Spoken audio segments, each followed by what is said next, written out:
So we've been having a day of export jamming, prototyping, creating ideas, shouting at each other, coming up with hundreds of ideas and sticking them on walls. There's a hell of a lot of post-it notes all over the walls behind me and all over the place.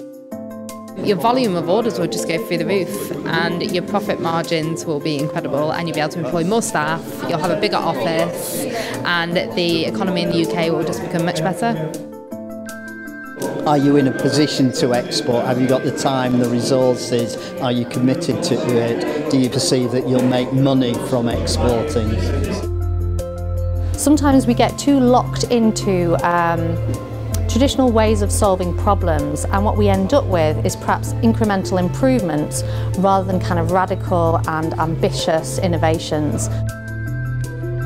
It's certainly not conventional. We're not sat here being spoken to all for 6 hours. There's a lot of interaction, and by that interaction there's a lot of ideas generated within the group that you can put in your back pocket and take away with you.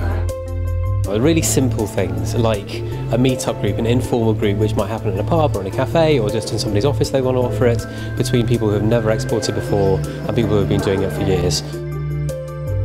You don't have access to big budgets that multinationals have or anything. You've got to use that networking capability.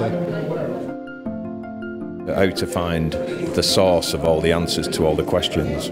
We're getting distributors in every country because really there's no reason why you can't. It's just one contact point and it's one order, it's one fulfilment. You just need a really good person on the ground working there for you. There's a lot of information available to everyone. It's the ability to access that information that you can utilise for your company. I want people to come away having felt that they have solved or made some progress to solving a challenge that they couldn't have solved on their own. That was an important challenge for them and the UK as a whole.